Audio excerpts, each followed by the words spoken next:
What's up, LEGO fam? I'm Justin, and you're watching Good Life Bricks. Today, we're going to talk about LEGO Star Wars Set 75355, the X-Wing Fighter UCS 3rd Edition. It launched May 1st of 2023, and it's still available today. At launch, it was $239.99, with 1,949 pieces and 2 minifigures, one of which is unique to this set. So let's dig in. Now, before we get started, I just want to ask you if you would like this video if you enjoy it, and subscribe to the channel so you don't miss anything. The 2023 UCS X-Wing is the ultimate X-Wing fighter.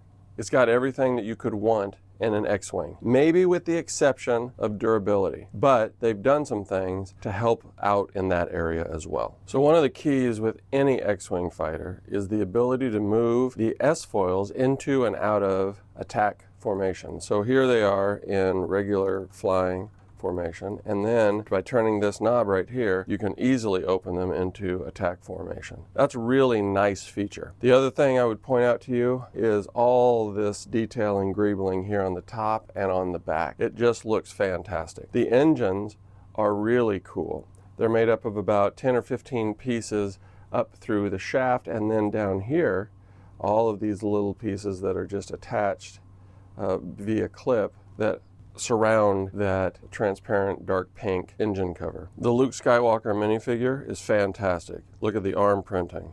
Look at the back printing. The helmet is excellent.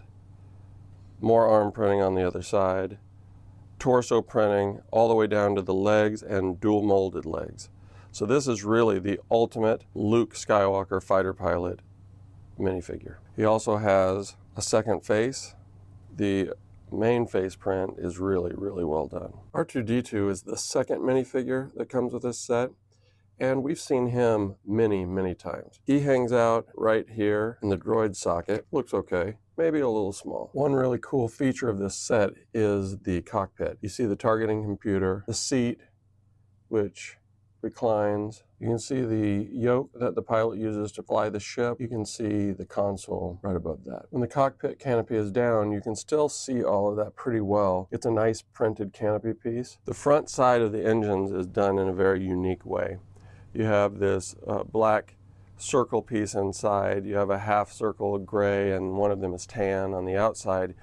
But then you have these 4 quarter panels that go around the engine. And then you have 2x4 flat plates that are stuck just in between 4 studs. So they stand kind of on their sides, and that's a pretty unique look. All 4 of the wings have these blasters that come out of the side from the tip of the wing. All 4 of them are very similar, except 2 of them are completely white, and 2 of them have white and blue. And it's one of those things where, if you think about the Rebel Alliance at the time, they didn't have a lot in the way of money, so they used what they could. And so you see that in this engine mount up here as well. All of them are gray and white, except for this one, which is tan and white, and even has a blue piece right there. So that's really cool. That's a nice way to make it unique, make the set stand out, remind us the Rebel Alliance was an underdog. There are some other ways that the quote-unquote lack of funding to the Rebel Alliance was demonstrated in this X-Wing. So you see the gray paneling here and the gray paneling here.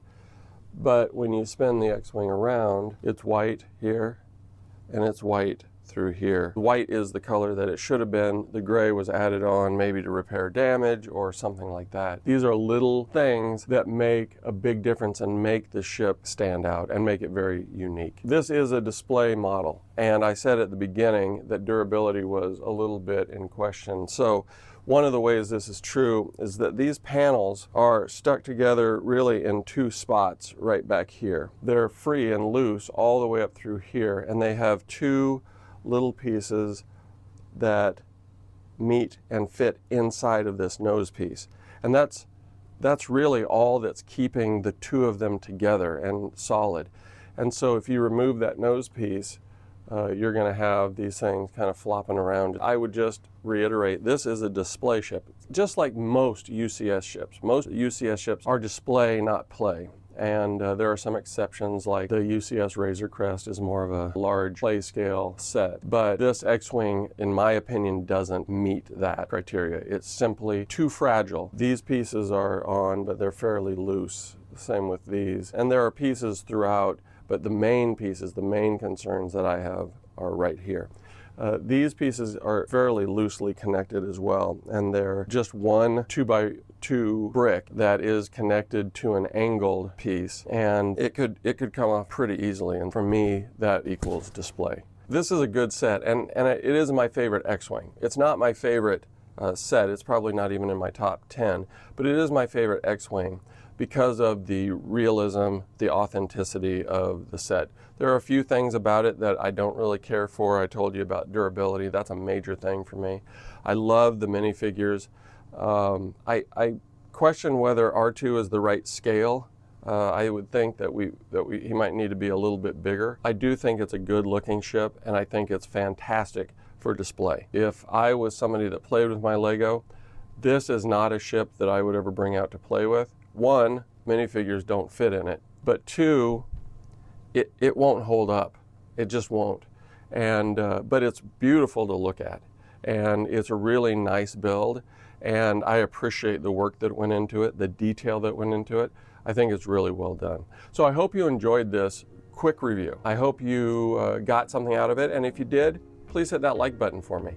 Also, don't forget to hit that subscribe button. Leave me comments or feedback. I'd love to hear from you. Thanks for watching, and I'll see you soon.